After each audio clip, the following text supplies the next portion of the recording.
Zelensky y Netanyahu. Hasta hace poco, los paladines del mundo libre aparecían por el mundo exultante, recorriendo cumbres, comenzando guerras. Hoy, por el contrario, ambos aparecen caídos en desgracia. Zelensky pululó por la cumbre de la OTAN en Países Bajos, calladito, cabizbajo, en silencio. La cumbre de la sumisión calculada, la cumbre del silencio, la cumbre sin un encuentro entre Zelensky y Trump, como en años pasados. Netanyahu, por el contrario, aparece acorralado por los juicios en su contra, reactivados en estos últimos días tras el cese de las hostilidades con Irán. De paso, por las dudas, comenzó hoy un nuevo ataque contra el Líbano. Todo esto vamos a presentar hoy en esta charla. Muy buenas noches, muy buenas tardes y muy buenos días. Comenzamos la conversación número 228 de Demoliendo Mitos de la Política desde Berlín, Alemania. Nos acompaña al otro lado de la pantalla desde Madrid, España, el señor Juan Antonio Aguilar. Juan Antonio, ¿qué tal todo por ahí? ¿Qué tal? Muy bien. Un saludo a ti y a todos los espectadores. Juan Antonio, comencemos por Medio Oriente con las últimas novedades en el marco de un acuerdo de cese de hostilidades violado recurrentemente por Israel. Hoy las Fuerzas Armadas israelíes perpetraron un ataque contra diversas posiciones en el Líbano. Y las imágenes realmente impactantes. Como siempre, estos ataques sin ningún empacho, sin ningún prurito en acometer objetivos civiles, como por ejemplo este edificio de viviendas aquí.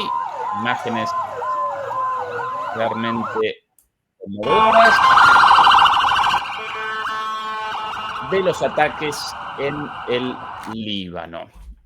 Nuestra última conversación, Juan Antonio, el pasado viernes, si no recuerdo mal, la realizamos antes de la materialización del alto el fuego entre Irán e Israel. Ahora esto. ¿Qué análisis realizás de el cierre aparente o de esta pausa entre la guerra entre Israel e Irán y la situación de Israel a partir de ahora? Bueno, vamos a empezar por un comentario sobre el Líbano, ¿vale? Es decir, da la sensación de que Israel es un Estado que no puede vivir sin agredir a sus vecinos, sin estar permanentemente en guerra. Da la sensación de que en el fondo es un Estado fallido, que se sostiene única y exclusivamente porque está en una tensión, está sobretensionado en función de unos frentes militares, reales o imaginarios, da lo mismo, sobre los cuales se sostienen su aparato militar, su aparato político y casi, podríamos decir, que hasta su razón de existir, ¿no? Es decir, Israel es un Estado terrorista del que no te puedes fiar para nada. Ha habido acuerdos con Hamas en Gaza, totalmente incumplidos. Ha habido acuerdos de alto el fuego con el Líbano. Lo hemos visto hoy. Hoy es un día más. Esto ocurre casi todos los días. Ha habido acuerdos incluso a nivel internacional, si tiramos de hemeroteca, ¿no? Uno puede pensar, no ya la resolución de Naciones Unidas, sino aquellos acuerdos de Oslo, por ejemplo, también incumplidos. Ahora hay un alto el fuego con Irán, del que hablaremos ahora, en el cual no podemos tener ninguna confianza en que vaya a ser respetado, salvo que a Trump, de alguna forma, presione y obligue a Netanyahu y a su cuadrilla a respetarlo, ¿no? Entonces, lo de Israel yo creo que es una especie de maldición que ha caído sobre la humanidad, este Estado, en el cual, en una zona geográfica absolutamente fundamental desde el punto de la geopolítica global, pues actúa siempre creando conflictos. Él en sí mismo es un conflicto desde el año 47, desde la primera resolución de Naciones Unidas que daba lugar a la creación del Estado de Israel y de un Estado de Palestina que no permitió a Israel que se creara. Y desde entonces estamos así. Con lo cual, nada extraño, nada nuevo, es lo de siempre. Y es lo de siempre también la reacción internacional. Es decir, bueno, pues, el silencio de la Unión Europea, mientras Alemania e Italia proporcionan el 35% de las armas que necesita Israel para sus campañas militares. El silencio de un fantoche, un energúmeno en la Casa Blanca, que tiene a Israel como, no sé si primera o segunda patria, pero vamos, sí con él la decisión absoluta de protegerla. El silencio de los organismos internacionales, el silencio de Naciones Unidas, de la Corte Internacional de Justicia, el silencio del Consejo de Europa, el silencio del mundo.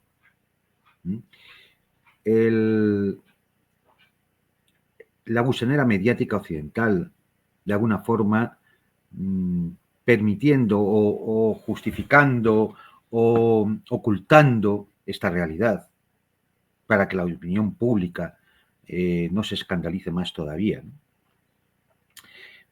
Hoy han sido bombardeos en el Líbano, pero todos los días son bombardeos en Gaza. El número de víctimas solo hace aumentar.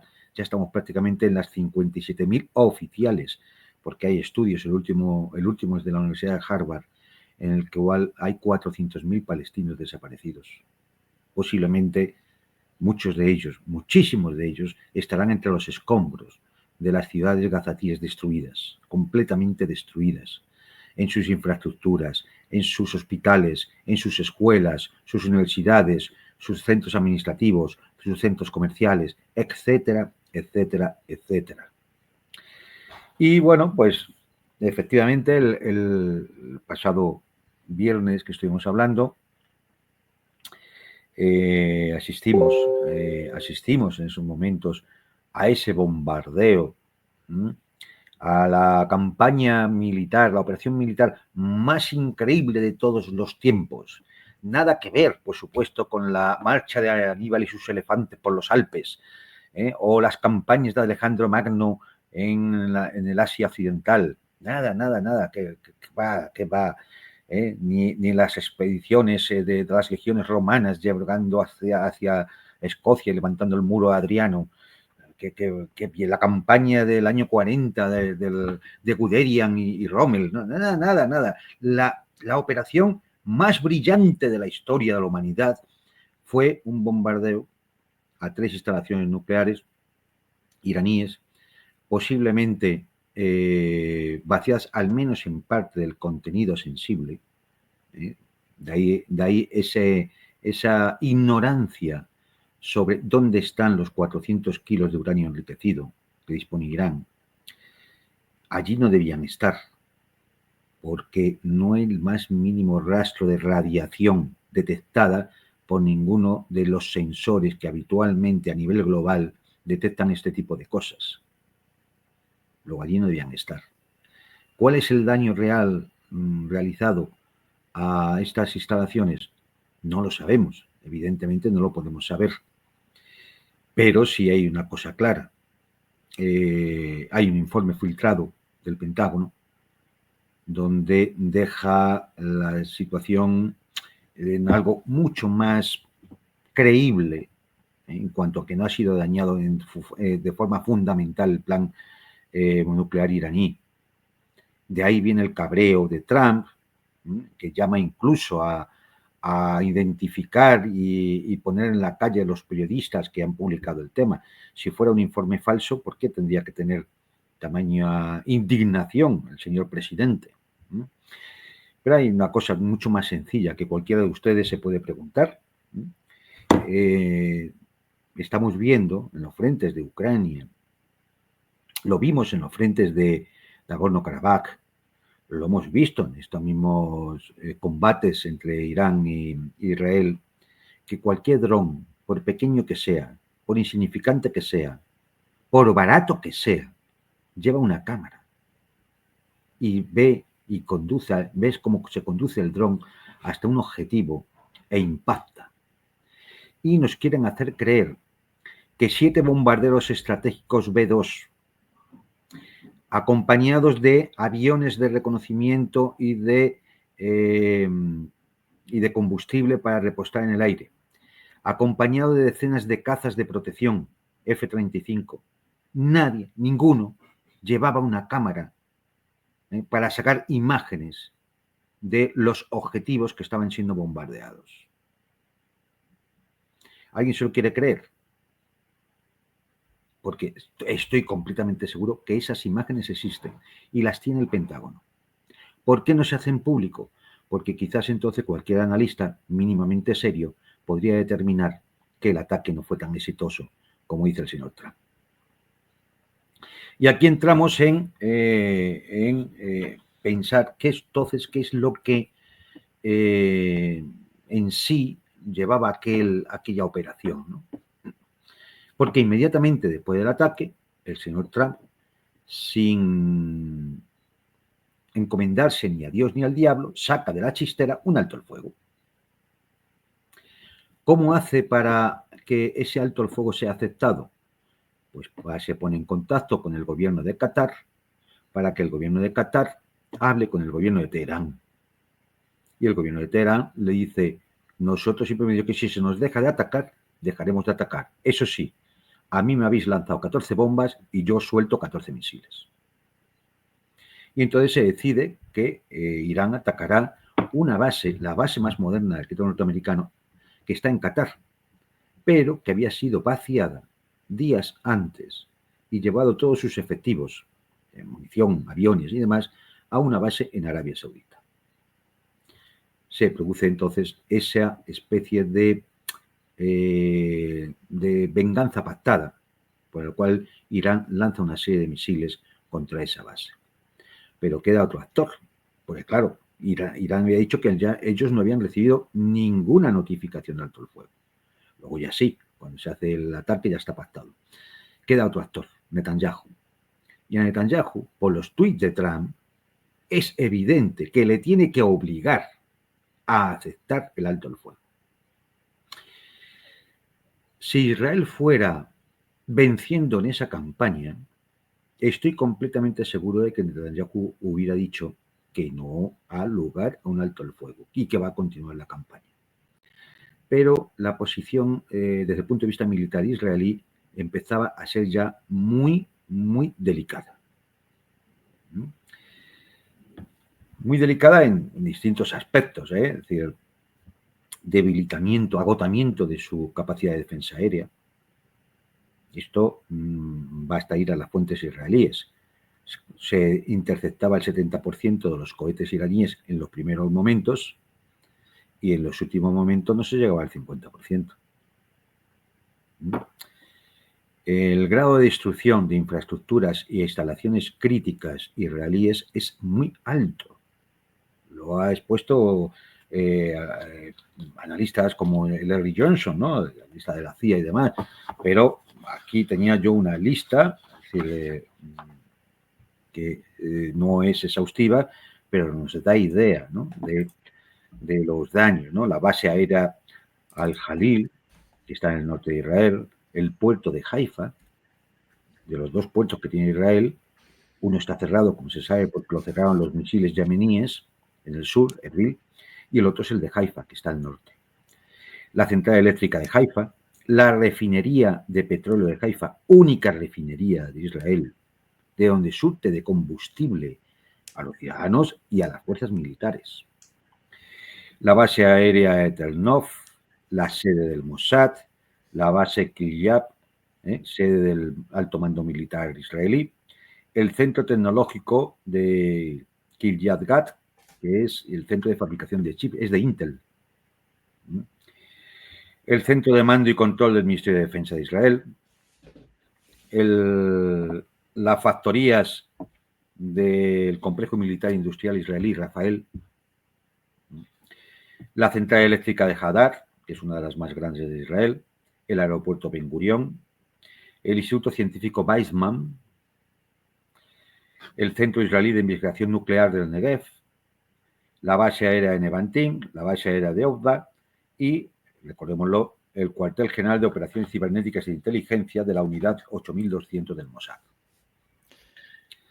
Y además... Juan Antonio, ¿puedo acompañar tus palabras con un fragmento de un analista israelí hoy sobre los objetivos no declarados alcanzados en Israel? Atención a esto. Tenemos que decir que respecto a Irán, la forma en que estamos reportando es falsa. No estoy hablando del Instituto Weizmann, en el cual hubo muchos misiles detonados o impactando. Tampoco los sitios estratégicos, las bases de las Fuerzas Armadas, sino de todo lo que hasta ahora no estamos reportando. Y hay una razón muy clara para esto que todo el mundo entiende, y además de esta razón, esto generó la situación de que los israelíes, la gente, no se da cuenta de cuán precisos fueron los ataques iraníes y cuánto daño causaron en muchos lugares. Sabemos solo lo del Weizmann, lo del Instituto Weizmann, por ejemplo, pero hay muchos lugares de los cuales públicamente no sabemos. Epa. Sí. Ahí el volumen.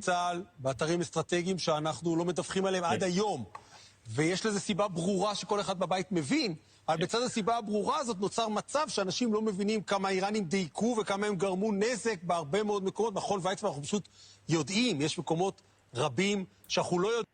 Bueno, hasta ahí, eso. Esto en las noticias de hoy de Israel, reconociendo ellos, no solamente todos. A ver, había una censura férrea, incluso con amenaza de cárcel, a aquel que filmara algo y lo mandara a las redes sociales. Por eso hay muchos lugares que todavía no hay una imagen o una fotografía o lo que sea de que han sido alcanzados, ¿no?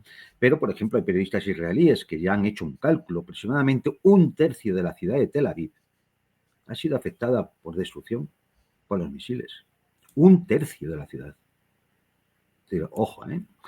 Con lo cual, es decir, ¿qué teníamos? Una pregunta sobre esto, Juan Antonio. ¿Por qué determinó Irán no acometer Jerusalén? ¿Cuál es el sentido de eso? Hombre, yo imagino que para ellos Jerusalén es una ciudad sagrada. Sí. La mitad, un poco más de la mitad, está poblada por palestinos.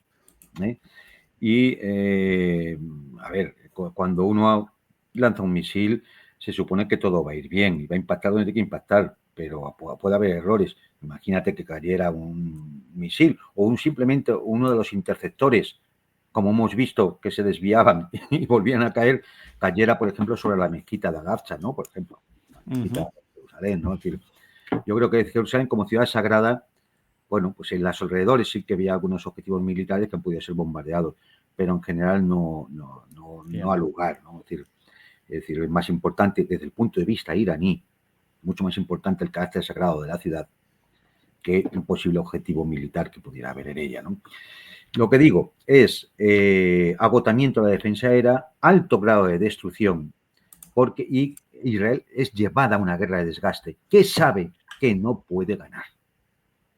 Y esto creo que lo comentamos en programas anteriores, es decir, que no puede ganar. Y no le queda más. Y luego, además, hay un desastre económico, más allá de la propia destrucción y las víctimas que pueda haber, ¿no?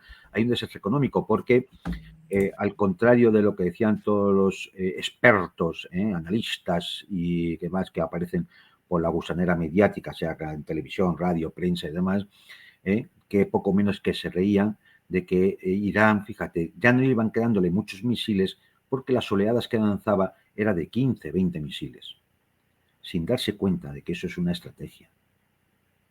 Si yo lanzo una oleada a las 10 de la mañana o de 15 misiles, lanzo otra de 20 misiles a las 2 de la tarde y a las 9 de la noche lanzo otra de otros 15 misiles, yo tengo a todo Israel metido todo el día en los refugios y nadie trabaja, nadie va a las clases de la universidad o a la escuela y el país paralizado.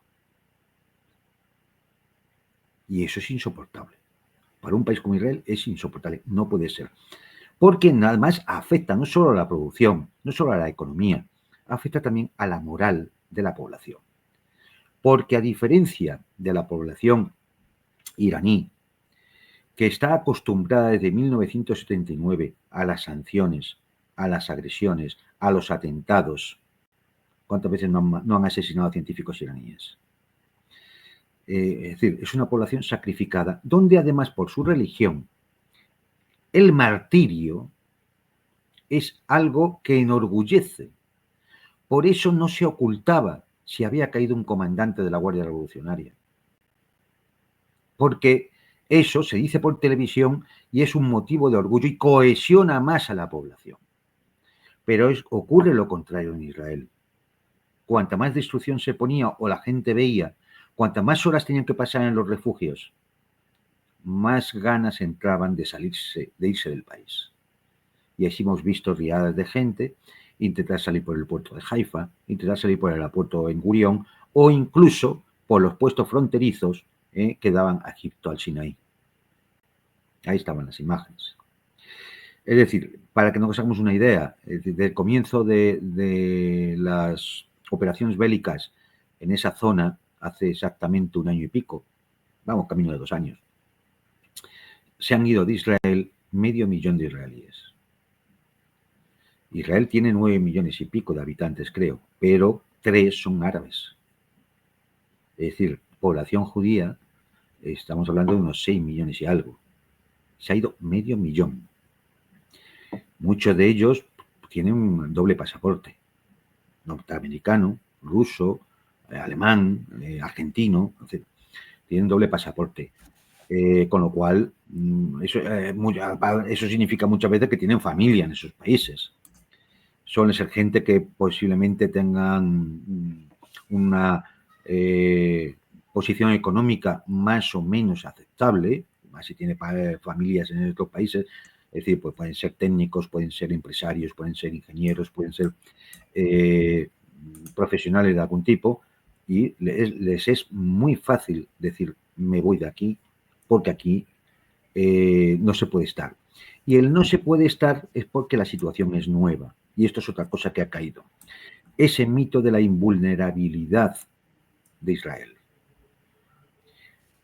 Hay que tener en cuenta que la última vez que, digamos, Israel tuvo batallas que pudieran afectarle por los aviones enemigos, sirios o egipcios, estamos hablando de la guerra del Yom Kippur.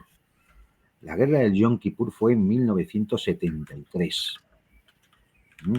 Han pasado más de 50 años. ¿Qué significa eso? Que solo los más mayorcitos y los abuelitos en Israel han conocido aquello. Luego ha habido varias generaciones que no saben lo que era eso y que vivían en un país que ellos suponían invulnerable porque le habían contado lo de la cúpula de hierro, la onda de David y todas estas matracas. Y ahora se encuentran con una realidad. La realidad de que efectivamente también las bombas les caen a ellos. Esas bombas que lanzan un día sí y otro también sobre Gaza, sobre el Líbano, pues también les caen a ellos. Y eso, lógicamente, para una población que no está concienciada, que no veía eso posible, que vivía pensando en el mito de la invulnerabilidad, pues es un golpe muy fuerte a la moral.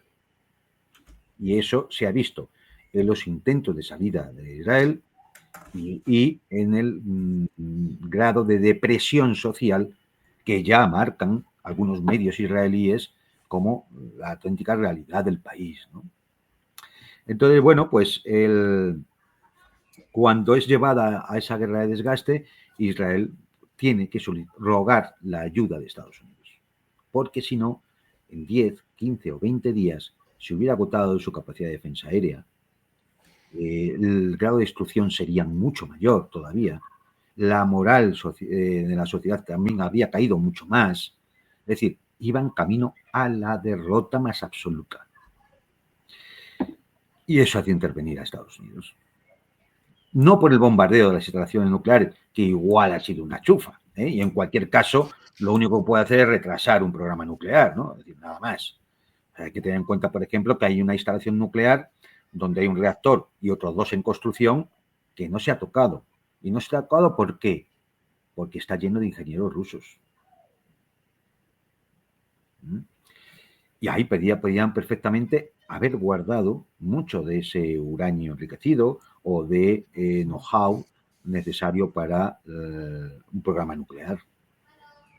Con lo cual, más allá del hecho de lo exitoso o no que pudiera haber sido ese bombardeo sobre las instalaciones nucleares, lo importante era que al intervenir Estados Unidos, la administración Trump se justificaba ante el lobby sionista de que ya había hecho lo que tenía que hacer, paraba inmediatamente con alto el fuego ante Irán para evitar la escalada que le hubiera obligado a intervenir sobre el terreno, algo que en estos momentos Estados Unidos no se puede permitir el lujo, y de lo cual Trump huye como de la peste, porque cada vez que es intervenir sobre el terreno, le vienen a la cabeza las imágenes de Kabul o las de Saigón, por la guerra de Vietnam. Entonces, es decir, él hace este teatro realmente, es decir, monta este espectáculo para parar como sea, parar dejando a que cada parte, digamos, ha hecho lo suyo. Por eso permite el ataque a su base en Qatar, porque no le queda más remedio, porque si no los iraníes no van a parar. Y por eso tiene que obligar a Netanyahu a parar. Seguramente bajo la amenaza de tú te estás viniendo en este lío y te vas a quedar solo. Porque yo no voy a poder ir más allá de lo que estoy haciendo, que es mandar los barcos para que actúen también de baterías antiaéreas. Es decir, la propia defensa de los barcos, se estaba utilizando para interceptar misiles que iban a Tel Aviv o a Haifa o a cualquier otra población, Askelón o cualquier otra población israelí. Es decir, con esto Trump lo que ha hecho ha sido intentar evitar que Israel llegara a una situación muy, muy peligrosa. Bueno, Antonio, ¿y cuál es la motivación de Irán para convalidar el alto el fuego? Porque en el caso de Trump, clarísimo, en el caso de Israel, más allá de la locura belicista de Netanyahu, clarísimo también por esta guerra de desgaste insostenible para Israel. Pero, ¿y la perspectiva de Irán? ¿Cuál es el sentido? Yo creo, uno, evitar efectivamente una intervención ya norteamericana total, que hubiera llevado a una guerra generalizada, que hubiera llegado a tener que bloquear el estrecho de Hormuz, y esto se hubiera convertido seguramente en una escalada incontrolable, que no le interesaba tampoco ni a Irán ni a los aliados de Irán, China, Rusia y demás. Hay que tener en cuenta que Irán proporciona oficialmente casi el 15% del petróleo que consume China. Posiblemente sea más. Porque esquivando sanciones puede que esté llegando a China más petróleo iraní del que nos cuentan. Hoy vi una cifra, pero no la puedo contrastar para decirla que segura, pero se habla de 1.800.000 barriles diarios de petróleo. Es decir, a Irán, le habrán dicho, vamos a intentar, ¿no?, que esto se controle. Por eso esto ocurre justo cuando, al día siguiente, el ministro de Exteriores iraní se va a Moscú. Y después el de Defensa ha estado en China. Han estado precisamente viendo los aviones de cuarta generación Plus, estos que utilizó Pakistán contra la India y que, fueron terribles para la aviación occidental. Aquí la columna, el artículo de una publicación militar, Defense Mirror, en español esto, esto del día de hoy. Irán considera adquirir aviones de combate chinos J-10C. Teherán considera los cazas Chengdu J-10C para reponer su envejecida flota aérea mientras persisten los retrasos en las entregas del Su-35 ruso en medio de la guerra con Ucrania. Esto evidentemente como una forma de regenerar el control de los cielos, uno de los puntos débiles de Irán, ¿verdad? Claro, es más, ese contrato de avión está pagado. Está pagado con petróleo, ya. Está pagado ya con petróleo. Claro, el segundo aspecto por el que Irán dice, bien, vamos a parar, es porque tiene que acometer una serie de deficiencias. Porque en las campañas militares, al final, la única forma de ver cuáles son tus puntos débiles es cuando los ves sobre el terreno. Recordad siempre ese lema militar que es fundamental. No hay plan que resista al contacto con el enemigo. Entonces, uno se da cuenta cuando llega la hora de la verdad en dónde estás mal. Y Irán tiene todavía dos carencias muy importantes. 3. Una es la defensa antiaérea. No tiene una defensa antiaérea por capas que se la propuso Rusia y no quisieron ellos entrar, posiblemente temiendo que Rusia les arrastrara a la guerra en Ucrania. ¿Vale? La otra es la fuerza aérea. A ver, la fuerza aérea que tiene Irán, primero, hay aviones norteamericanos de la época del Shah de Persia. Han comprado Su-35, que son aviones de superioridad aérea, pero, claro, es decir, es un contrato reciente y me parece que han llegado 2 de todo el paquete que han pedido, porque van poco a poco teniendo en cuenta también las necesidades rusas en función de la guerra de Ucrania. ¿Vale? Con lo cual, realmente, fuerza aérea disponible para poder enfrentarse a los aviones norteamericanos que tiene Israel, no disponía. Unos cuantos F-14 Tomcat, como digo, de la época del Shah, unos cuantos F-4 Phantom de la época de Vietnam, y poco más. Algunos MiG-29, también muy antiguos ya, como los que tenía Ucrania, ¿no? Entonces, esto hace falta tiempo para cubrir esas deficiencias. También la cuestión de la inteligencia. Y esto es otro aspecto que Irán necesita acometer ahora mismo antes de continuar ninguna batalla. Y es que tiene infiltrado a los servicios de inteligencia extranjeros que además están en contacto con organizaciones terroristas amparadas por la CIA o organizaciones separatistas de algunas regiones y que actúan como quinta columna. Entonces hay que liquidar esa quinta columna. Y están en ello. De hecho, ya hay más de 700 detenidos, entre ellos hasta oficiales ucranianos. Todo es graciosísimo todo esto. Es decir, y entonces necesitan acometer eso. Con lo cual, a Irán la pausa no le venía mal. Para nada. Desde el punto de vista militar, no le venía mal. A Estados Unidos, por supuesto. ¿Y a Israel le venía mal? Pues sí, porque de alguna forma, ¿cómo justificas? No le venía mal del todo en cuanto que no puede continuar una guerra de desgaste, pero sí viene mal en cuanto que no logra arrastrar, que era su pretensión, a Estados Unidos a una guerra total. Y en ese aspecto no le favorece, pero tampoco le queda más remedio, porque efectivamente militarmente estaban en una situación ya delicada. Y luego hay que reconocer una cosa, sobre todo para responder la pregunta que todo el mundo me lleva haciendo toda la semana. ¿Quién ha ganado? ¿Quién ha ganado en este enfrentamiento? La guerra de los 12 días. Que Trump está muy cabreado porque Jamenei ha dicho que Irán ha ganado la guerra. Y bueno, mire, primero, vamos a entender lo que es una guerra posmoderna.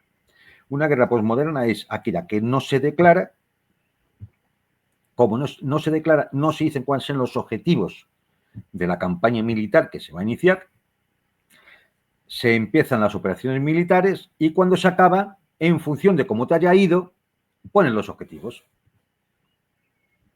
Así siempre vas a ganar. Siempre vas a ganar. Porque el objetivo para que te va a decir por la cual vas a justificar tu victoria es lo que hayas conseguido al final de las operaciones militares. No tiene más. Claro, esto es una trampa, esto es una estafa.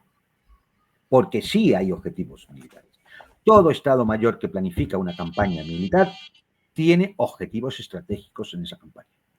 Y si esos objetivos estratégicos no se consiguen, has perdido, majo.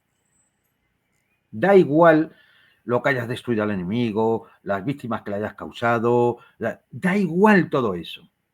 Si el objetivo del Estado sionista al agredir a Irán era, la excusa, ¿no? El objetivo excusa era eliminar el programa de armas nucleares de Irán, no de armas nucleares, de enriquecimiento de uranio de Irán, ese ha fracasado, porque el uranio se va a seguir enriqueciendo. Pero es que además el objetivo estratégico real no era ese.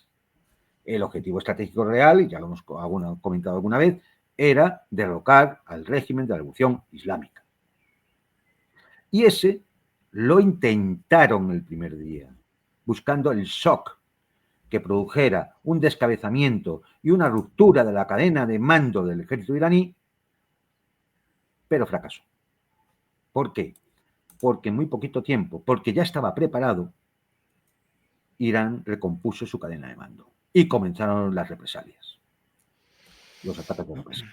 Con lo cual, a la pregunta, ¿quién ha ganado? Bueno, miren, yo no sé, uno puede decir, los iraníes dirán que han ganado ellos, y Trump dice que ha ganado, bueno, que lo suyo ya pasa a la historia de la humanidad, ¿no? La realidad es, ¿quién lanza la campaña? Israel. ¿Qué objetivos estratégicos tenía? Los que hemos comentado. ¿Se han conseguido? No, ha perdido. Ya está. Así de sencillo, ha perdido. Luego ustedes pueden darle vueltas y decir, uy, pero han caído 29 comandantes de la Guardia Revolucionaria o del ejército iraní, y no ha caído Jamenei, porque, como dice Trump, porque le ha perdonado él la vida, ¿no? Es decir, el energúmeno, pues, como es un matón de barrio, pues le he perdonado la vida, que si no, le teníamos a tiro ya, le teníamos a tiro. No se puede ser más majadero, no se puede ser más fantoche, más chulo y demás. Es decir, personaje, matón de barrio, barato, macarra, bravucón, o sea, es decir, un majadero, y además un ignorante en muchas cosas. Sabrá mucho de negocios y de promoción inmobiliaria, pero es un auténtico paquebote. Un auténtico paquebote. Un cenutrio. Entonces, bueno, pues ¿a Estados Unidos le convenía? A Trump le convenía. Claro que sí le convenía ese alto el fuego. ¿Por qué? Pues porque en la guerra de los 12 días y el ataque a Irán, a esas instalaciones nucleares, se produce en medio de un país fracturado socialmente, polarizado políticamente, con grandes fracturas sociales internas, con una división en el Partido Republicano, con una crisis dentro del movimiento MAGA, que es el que apoya a Donald Trump, y además con una perspectiva de una guerra que en el fondo no vas a poder ganar, salvo que te impliques de una forma brutal y que tiraría por tierra todos tus planes de gobierno que habías prometido en la campaña electoral y por la que estabas haciendo todo esto. Con lo cual, para Trump lo mejor era parar cuanto antes. Y luego, bueno, pues fanfarronear y eso, pues esto sí, ¿no? Es decir, por supuesto, ¿no? Pero evitar también el cierre de Hormuz, que podía haber provocado una subida del petróleo, aumento de la inflación, y a ver quién le dice a la Reserva Federal que tiene que bajar los tipos de interés. Ya no los baja en esta situación como para bajarlos ya en una situación todavía peor, ¿no? Con lo cual, a Trump le interesaba, claro, y ha impuesto el alto el fuego, ¿eh? Lo ha impuesto. Juan Antonio, el alto el fuego genera una opción de salida, la posibilidad de salida de esto para todos y cada quien con sus intereses recién descritos. Ahora, esto evidentemente no determina el fin del conflicto. No, ni muchísimo menos. Y desde la perspectiva de Irán, ¿esta guerra determina el cambio hacia, por primera vez, el objetivo real de la elaboración de un arma nuclear como única forma de disuasión de esta gente completamente impredecible, belicosa, descerebrada, comenzando guerras de la noche a la mañana y con el objetivo final de la caída del régimen, o todavía no? A ver, racionalmente, bueno, sí, yo con un poquito de mentalidad militar te diría, evidentemente, ahora es el momento de ir hacia la disuasión nuclear. Es decir, a desarrollar el arma nuclear con efectos disuasorios, ¿no?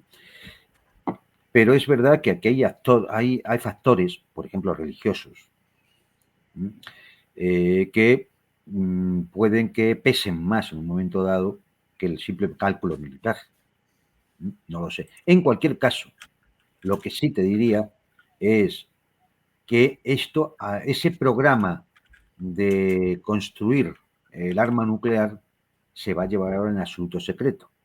Por eso se han acabado las puñeteras inspecciones de ese chiringuito infecto y miserable que es la Organización Internacional de la Energía Atómica.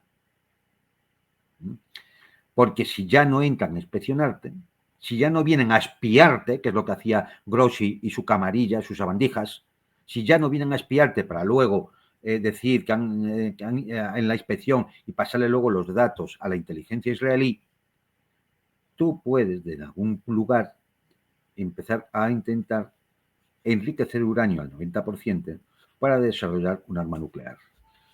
Y todo el mundo se dará cuenta cuando realices una prueba y ya la tengas. Eso es una cosa que puede ser muy posible, que ahora mismo es lo que pueda estar pensando el alto mando iraní. Vamos a disuasión nuclear,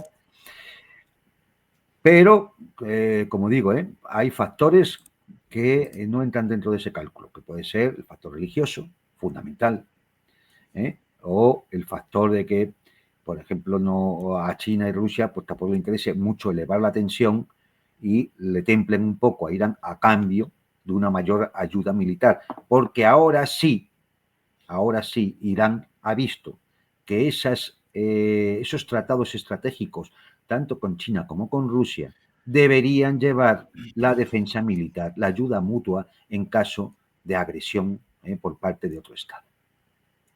Que yo creo que esto en estos momentos puede ser hasta más importante que el desarrollo del arma nuclear. ¿Por qué? Porque al fin y al cabo tú desarrollas la bomba, pero no lo haces con la intención de tirarla. Es decir, le va a ser más útil disponer de un buen arma antiaérea, de lanzar algunos satélites de utilización militar para la inteligencia y para la señal y las comunicaciones.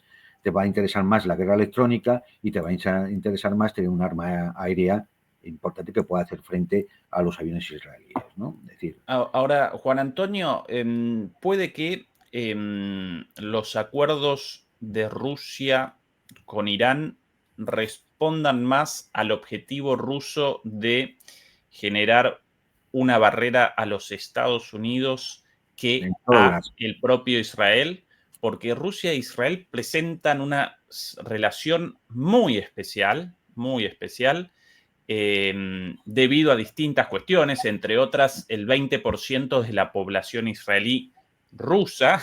Claro, viene de la antigua Unión Soviética, claro. Hablando efectivamente, judíos rusos.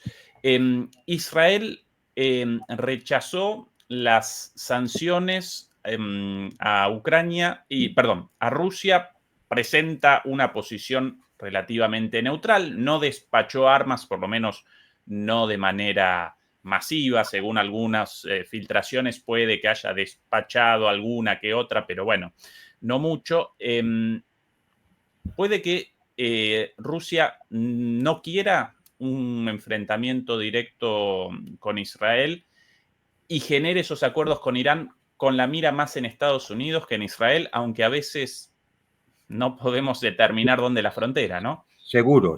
A ver, efectivamente esa relación que tiene Rusia con Israel, porque hay 2 millones de ciudadanos israelíes que tienen pasaporte ruso.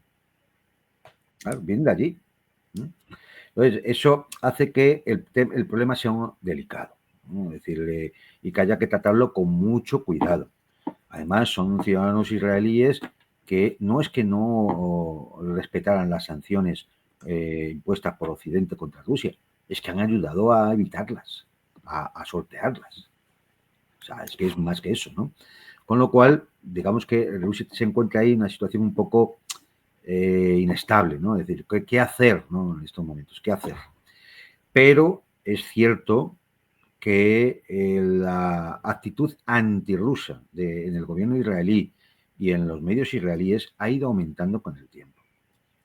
Y a nadie se le escapa que la operación iniciada por Israel contra Irán aquel día 13 de junio tenía el mismo sello que la operación ucraniana contra las bases aéreas rusas. Y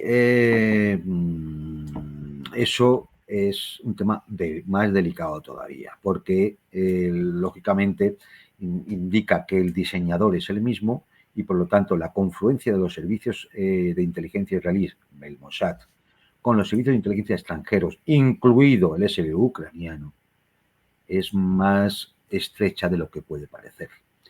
Y eso coloca a Israel en el foco del Kremlin.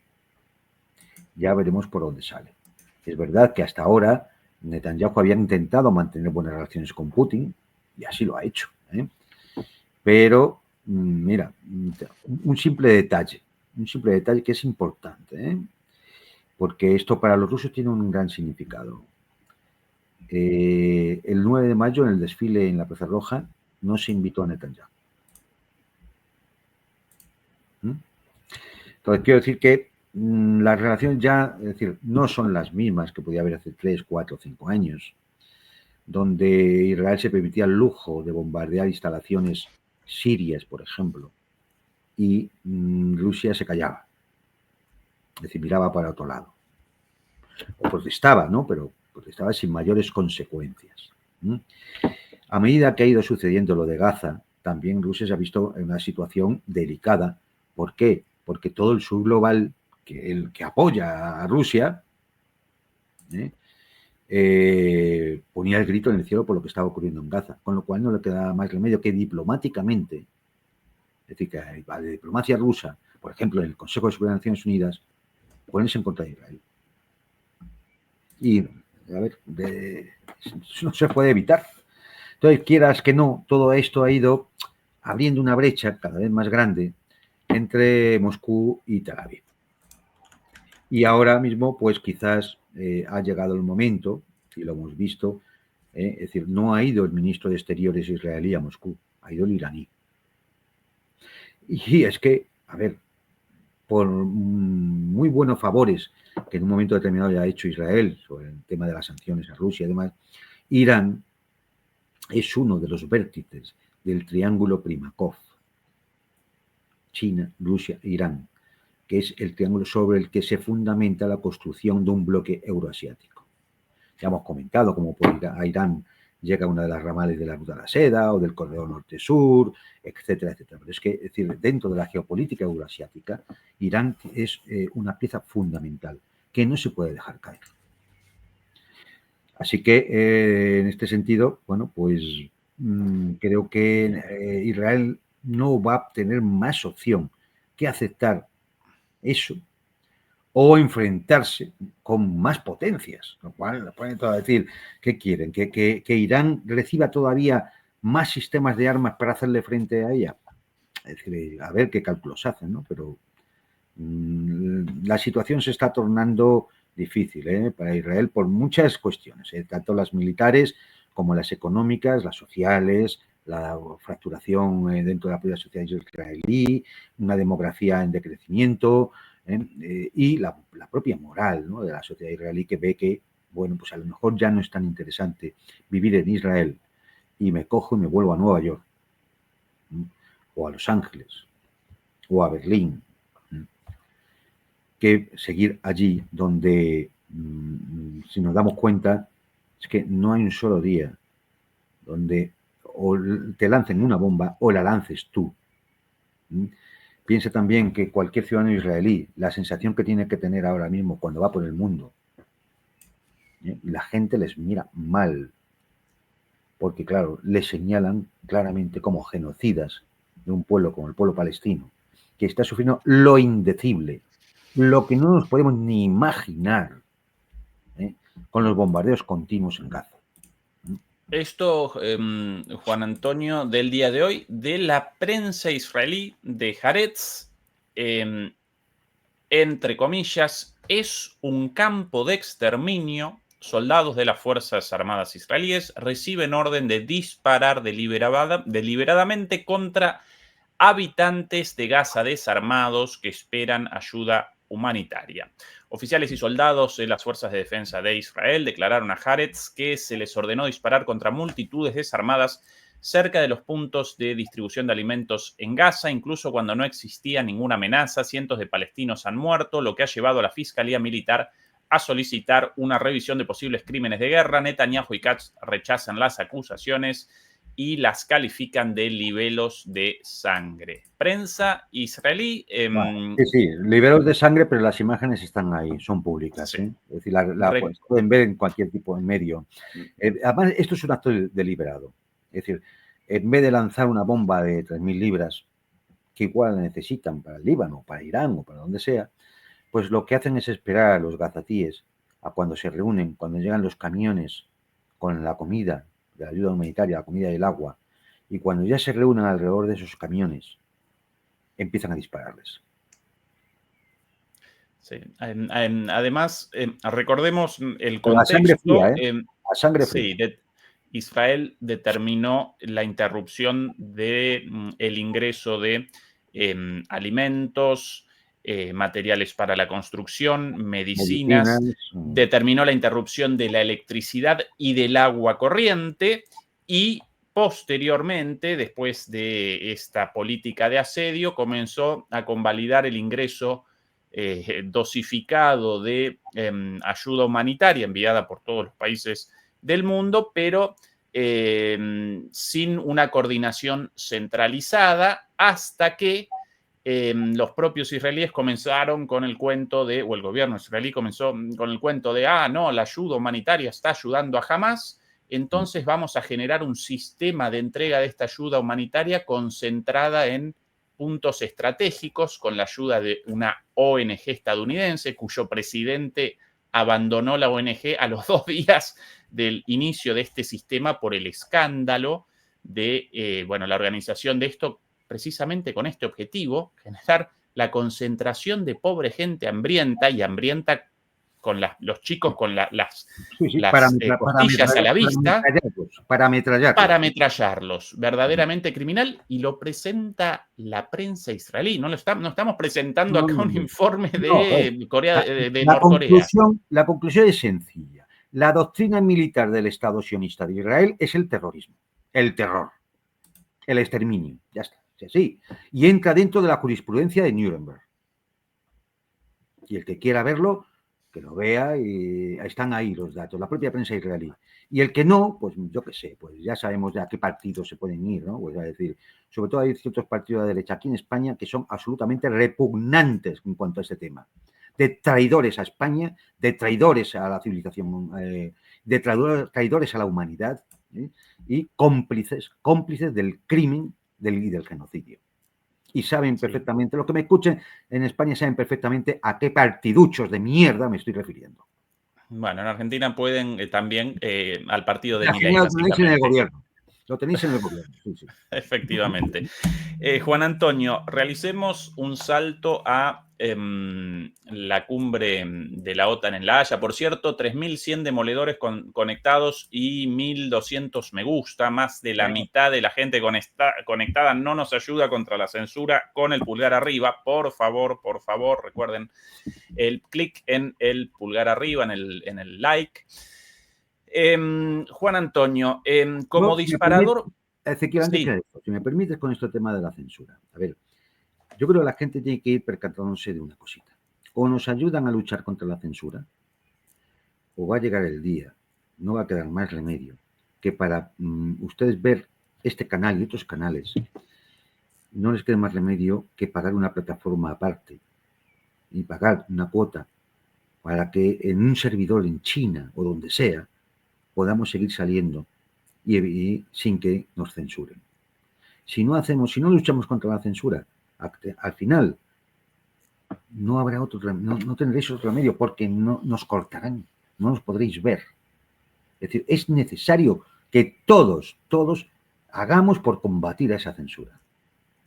Si no, pues eso, al final nos quedará pues, abrir una página web que tendrá unos gastos, cierto, una plataforma y obtener...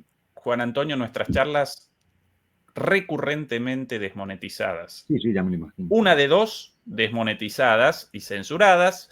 Pero bueno, al margen de esto, comencemos con lo sucedido en La Haya. Aquí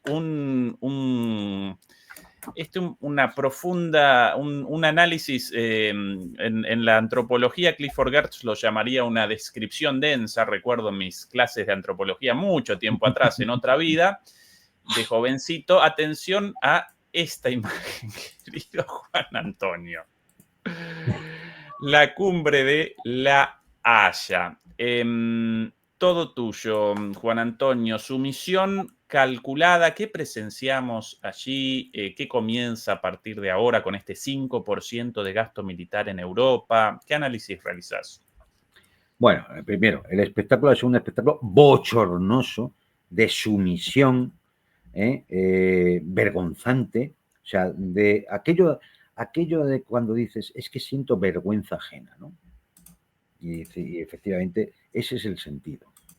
Uno ve eso, ve a ese Mark Rutte, un baboso, un auténtico baboso.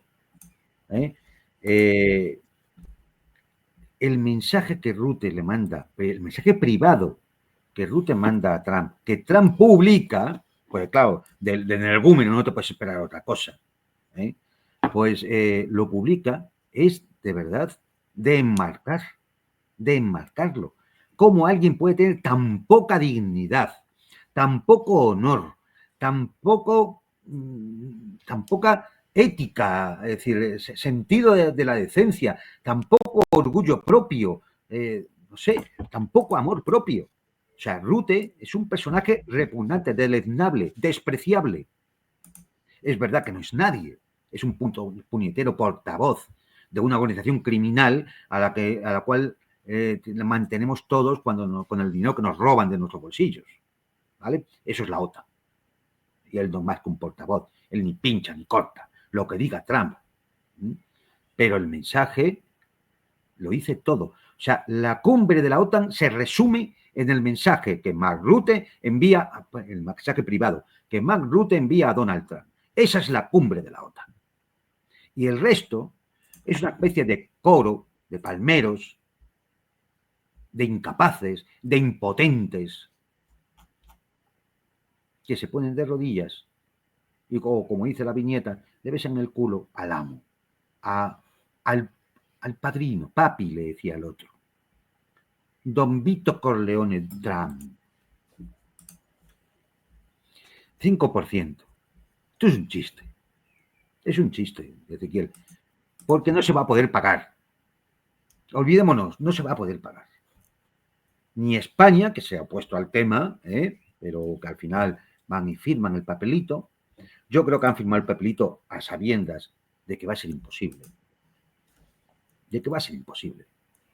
El 5%, lo he repetido en algún sitio más, el 5% del PIB representa en España el 50% de las pensiones de jubilación. O sea, para que se hagan una idea, el 5% representa el 50% de las pensiones de jubilación. No se va a poder pagar, con lo cual se están firmando cosas que solo están en la imaginería de esta pandilla de esquizoides con tendencias paranoicas que representan la clase política que se juntó ahí en la cumbre de La Haya. ¿Qué es lo que va a ocurrir? Pues que Trump necesita dinero, necesita darle algo a su complejo militar industrial, porque claro, si intenta apagar los fuegos de Oriente Próximo, si intenta apagar los fuegos del este de Europa Y si quieres llegar a un acuerdo con China, pues no hay conflictos generalizados. Si no hay conflictos generalizados, ¿de qué va a vivir el complejo militar industrial? Al cual, es decir, presupuesto de defensa norteamericano, 1,2 billones. El récord, más que nunca. El que venía a hacer recortes, más que nunca. ¿Por qué? Porque hay que dar de comer a ese complejo militar industrial que va asociado con las tecnológicas y con las grandes financieras de Wall Street.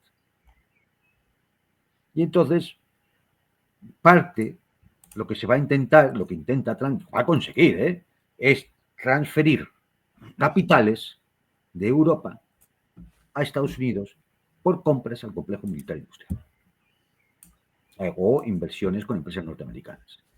Y cuando alguien dice, no, yo no voy a poder hacer eso, entonces Trump, como es el caso del gobierno español, ¿no? Entonces Trump sale y amenaza, bueno, todo es lo normal en él, amenaza a España con que va a pagar el doble. ¿El doble cómo?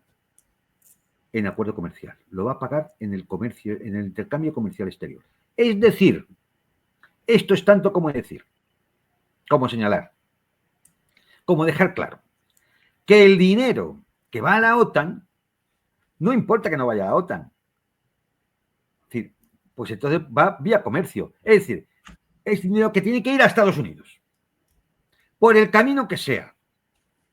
Porque vaya a la OTAN y me compres armas, y si no, porque te voy a poner aranceles o cualquier cuestión comercial. Es decir, no sé si me estoy explicando bien. ¿Qué es dinero que va a ir a Estados Unidos? Sí o sí. Porque el objetivo del 5% y toda esta matraca que montaron, todo este teatrillo que montaron el otro día, es para que dinero europeo, dinero de nuestros bolsillos, de nuestro trabajo, vaya a Estados Unidos, vaya a los empresarios norteamericanos. Ya está, esto es todo. ¿Cómo se adorna? Bueno, la amenaza rusa, todas estas cosas, ¿no? Lo de siempre, lo de siempre. No hay más mínimo informe serio de ningún instituto, de ninguna fundación, de ningún Estado Mayor que nos diga, no, es que hay signos claros de que en cualquier momento Rusia, el ejército rojo, va a lanzar una ofensiva sobre toda Europa. No. Y esto no es un, bueno, digo, no es un delirio, a lo mejor los bálticos lo tienen.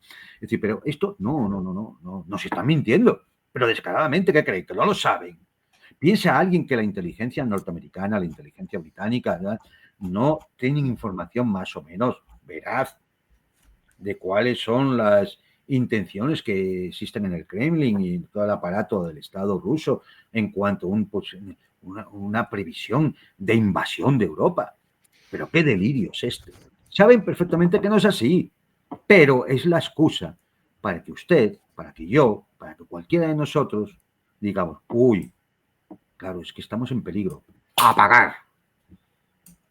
pagar al complejo militar industrial norteamericano. En un acto de sumisión vergonzante, bochornoso, como el que hemos visto en La Haya. La única cuestión que se puede hacer con respecto a la OTAN, que guarde un mínimo de dignidad a cualquiera de los estados europeos, es salirse inmediatamente de esa organización criminal, abandonarla. Ni 5%, ni 3%, ni 2%, ni 1%, ni nada. Nada para la OTAN. Que luego hay que gastar en defensa porque, oye, hay conflictos o posibles conflictos que se pueden dar. Grecia con Turquía, España con Marruecos, es decir, no podemos, efectivamente, que soberanamente cada Estado vea lo que necesita gastarse en defensa. No lo que nos diga un mafioso venido de Nueva York, un charlatán, un fantoche, a decirnos lo que nos tenemos que gastar. ¿A costa de qué? A costa de su estado de bienestar, de su nivel de vida, de su trabajo, de su sanidad, de su educación, de sus infraestructuras, de sus pensiones o de la deuda que tendrán que pagar sus hijos y sus nietos. Esa es la única cuestión. Y no hay más que hablar de la cumbre de la OTAN, porque todo lo demás ha sido bochornoso. Es decir, de sonrojarse, de vergüenza. Es decir, las imágenes de Meloni, Ezequiel. Ahora lo vamos a presentar, Juan Antonio, pero quería presentar primero la reacción de los medios occidentales, porque reaccionaron inmediatamente indignados, pero no indignados por la deshonra, sino porque ellos también querían participar en esta fiesta de la sobonería y comenzaron con publicaciones como esta. Atención a esto, Juan Antonio, de Telegraph, publicación británica. ¿Por qué llamar a Trump papi? Daddy, lo llamó Rutte. ¿Por qué llamar a Trump papi? Le dio a la OTAN lo que quería. Al jugar con el ego del presidente, la alianza ha fortalecido sus vínculos con su mayor patrocinador financiero, pero a un costo. Y atención al primer párrafo de esto. Podría llamarse la estrategia del papi. Cuando los jefes de la OTAN reflexionaron sobre cómo tratar a Donald Trump en la cumbre de La Haya, parecen haber decidido que los meros elogios y halagos eran insuficientes. En cambio, convirtieron la alta diplomacia en el arte de la sumisión calculada. Esto una jugada, no una sobonería, una cosa rastrera, genuflexa, sumisa. Claro, pero Esto nosotros equivocados, querido Juan Antonio. Esto es el arte de la sumisión calculada. Claro, pero es que esto, a ver, es que la cara de ese periodista. No hay que ser presidente de un gobierno para hacer esto. Esto es como si tú dices, uy, para que no se me vaya pues ¿qué hago? Por eso, bueno, digo, no, hombre, sí. ¿Qué es lo que quiere usted? ¿El 5%? ¿El 5%? ¿Nos ha fastidiado? ¿Para qué se va a ir Trump de la OTAN? Si le van a dar lo que quiera. Lo que quiera. De hecho, no sé por qué ha dicho el 5%. Podría haber pedido el 7%, ¿eh? Es decir, lo que quiera. Claro, así se convence a Trump y a cualquiera que vaya. Vamos, Al Capone. Se presenta Al Capone y ¿qué quiere usted? Es decir, si se lo das, pues ya está. Qué magnífica es la OTAN. Bueno, me voy aquí ya. Aquí Bloomberg, Juan Antonio, el precio que los líderes de la OTAN pagan por apoyar a Ucrania es su autoestima. Sin embargo, alimentar el ego de Trump valdrá la pena si Estados Unidos no corta el lazo con Zelensky. Se programó como una tertulia con un único propósito: evitar que el presidente estadounidense más impulsivo y errático de la historia se deshiciera de los juguetes de la OTAN. Nadie provocó una rabieta. La cumbre de ayer en La Haya no pretendió debatir una estrategia global, simplemente mostró los desesperados esfuerzos de los miembros europeos de la OTAN por aumentar su gasto en defensa. Ofreció halagos al invitado de honor estadounidense de una forma sin precedentes, incluso durante la Guerra Fría. Y por ahí no recuerdo qué otro columnista con la afirmación de que los gobiernos europeos le temen más a Trump que a Putin. Hombre, claro. Y esto es cierto. Claro. Es decir, estaban aterrorizados, pensando que igual Trump se cabreaba y se la acaba de la OTAN. Estaban aterrorizados. Recuerda cómo en el avión, cuando se dirige hacia La Haya, Trump comenta lo del artículo 5 de la OTAN. Ese que se supone que todos los países tienen que responder ante la agresión que haya sufrido uno de sus miembros, ¿no? Digo se supone porque si lees el artículo 5 tampoco dice eso, pero bueno, es decir, es lo que muchos interpretan por ahí, ¿no? Sobre todo en la gusanera mediática. Es decir, bueno, pues estaban aterrorizados de que si no convencían, no le daban a Trump lo que pidiera, igual se iba. Y si se va, adiós OTAN, adiós todo, y claro, ¿cómo no le van a tener más miedo que a Putin? Claro, ellos saben perfectamente que Putin no tiene una intención de atacar Europa. Entonces, como lo saben perfectamente, ¿a quién le tienen miedo? Le tienen miedo a que Trump diga adiós, me voy. Ahí os quedáis, lo hacéis vosotros. ¿Y entonces qué? ¿Entonces qué? Entonces nos daríamos cuenta todos de que todo ese sistema monstruoso de gasto militar está acabando en sitios inconfesables, porque eso no se ve realmente luego en la potencia de los ejércitos que componen la OTAN, salvando a Estados Unidos. Sí. que solo Juan va a Antonio, alimentar el, empresarios y corruptos. el fantasma de la invasión rusa, ¿qué connotaría? ¿La pérdida de la soberanía? ¿El pago obligatorio forzoso de fondos? ¿El fin de la autarquía de Europa? Porque todo eso lo presenciamos hoy con Todos los respecto a días, Estados Unidos. claro, todos los días. Es decir, no, es que nos va a invadir Rusia. Ah, muy bien, por ejemplo, Bielorrusia, ¿no? Igual nos quedábamos con un estatus como el que tiene Bielorrusia. Oye, pues visto lo visto, es que igual hay que pensárselo. Claro, es que igual hay que pensárselo. Es que el espectáculo ha sido tan dantesco que de verdad no hay palabras para definirlo. Lo que pasa es que, bueno, la gente no se percata porque todo esto es aburrido, le cuentan lo que le cuentan en los medios de comunicación, ¿no? Y entonces, pues bueno, pues en lo más que, mira, en España en lo más que se han fijado, fíjate, Pedro Sánchez está como aislado ahí en un lateral, es decir, es eso, ese es el tema. Es decir, a ver, estos señores de los medios, esto es todo lo que sacáis del asunto. Esto es todo lo que sacáis.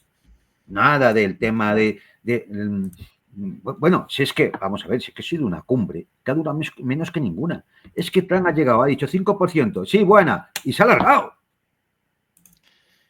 Ha durado un día. Aquí Juan Antonio, parte de lo sucedido, esto ya lo presentamos, pero realmente valioso, los presentamos de nuevo. Esta es la conferencia de prensa y aquí una periodista británica de Sky con la siguiente pregunta. The NATO chief, who is your friend. Mark Rutte, el secretario de la OTAN, su amigo, He called you daddy earlier. Lo llamó papi. Do you regard your NATO allies as kind of children? No, he likes. De fondo ya las risas, ¿no? ¿Usted considera a sus aliados de la OTAN como niños? Me. I think he likes me. If he does.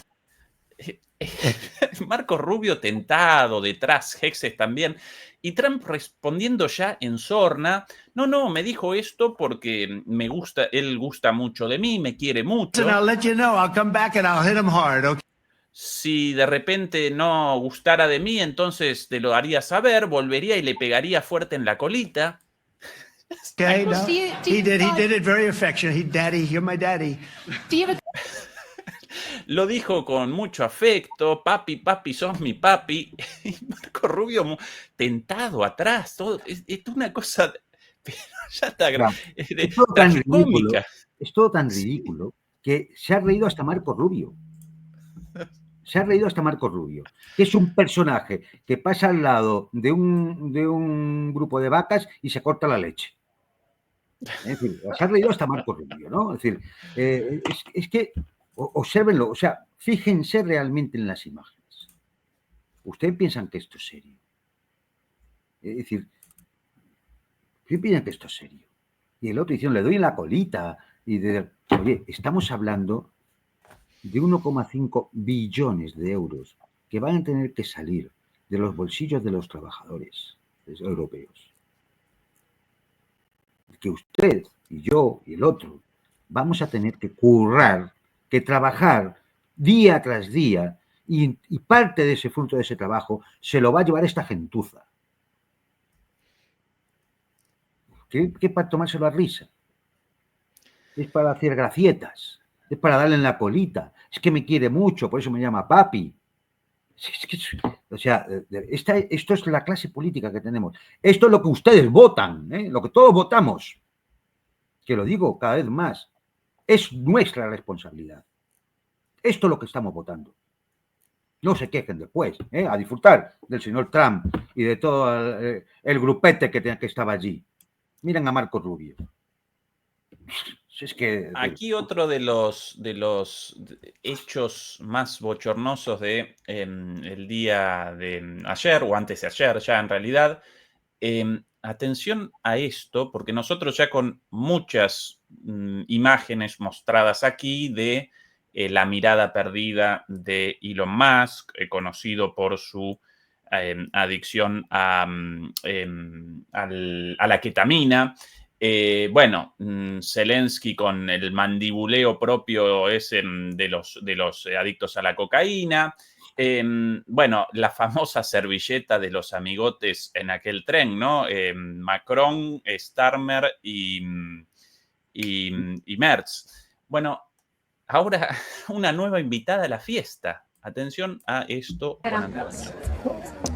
Si conclude un vertice importante, tanto Attenzione alla chiaramente vista per gli impegni.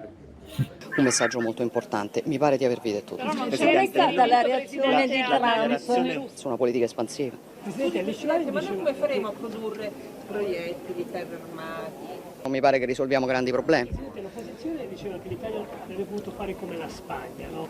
Esto sí, no es sin edición, ¿eh? Esto sí, no de inteligencia artificial. Esta es la imagen real. I dazi. Tajani ha detto che va bene così, lei è d'accordo? Impegnatissima per ottenere questo risultato. Aumenti sostenibili, ha detto l'Italia, però parliamo comunque di circa 100 miliardi in 10 anni, così è il calcolo, tra sicurezza e difesa. Per rafforzare la colonna europea. Sì. Bah. Aparentemente sonada la nariz con la servilleta. Está colgada, no sé de qué, pero está colgada. Sí, con la servilleta de Macron sonada la nariz y... Yo no sé qué o ha fumado, o ha bebido, o ha tomado, pero evidentemente, es decir, no creo que sea esa la situación normal, porque si esa es la situación normal de esta señora, entonces es más grave todavía, porque obedecen a quizás no a una sustancia externa, sino a una sustancia interna, cuál sería todavía más grave, ¿no? Es decir, por Dios, es que, repito, es que este es el espectáculo que dan. Es que esta es la esencia de lo que votamos. ¿Hasta cuándo? ¿Hasta cuándo vamos a permitir esto? Bueno, sobre el final, Juan Antonio, un poco de otra vez humor, pero sobre la base de la realidad, más bien, con declaraciones de Kaja Kallas, y una vez más a todos el recordatorio de que nos ayuden con el pulgar arriba, con el like.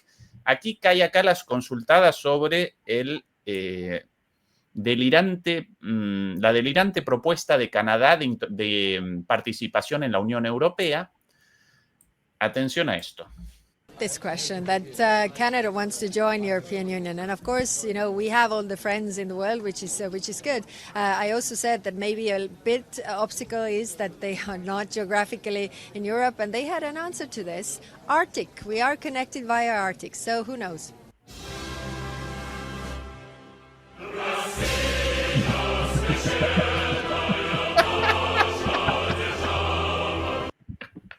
Bueno, la aliada menos pensada, ¿no, Juan Antonio? Claro, también conectada con Rusia. Europa, claro, no podemos por el Ártico, efectivamente, pero bueno, incluso, hombre, si tiras por el Atlántico hacia el sur, que también nos une, tenemos toda la África subsahariana. Bueno, metida también, ¿por qué no? Claro, ¿por qué no? Es decir, y a la otra orilla está toda la América del Sur. A través del Mediterráneo, claro. Claro, es que es todo... pero es que estos son los personajes. Estos son los personajes. O sea, bueno, pues no sé. Es decir, desde luego vamos avanzando de victoria en victoria hasta la derrota final, sin ninguna duda. En media hora comienza el programa de Fernando Moragón en nuestro canal hermano de MP Geopolítica. Juan Antonio, un placer como siempre. Si quieren un poco más de análisis geopolítico con muchas dosis de humor, ahí Fernando a la espera seguramente. Juan Antonio, un gusto como siempre, un abrazo, y a Beatriz Pulido, nuestra moderadora, como siempre, el agradecimiento de siempre también. Nada, un saludo hasta la a todos. próxima. Disculpad la indignación, pero es que ver las imágenes, de verdad, verlas despacito, y os daréis cuenta de lo que tenemos. Así que hasta la próxima y un saludo a todos. Adiós.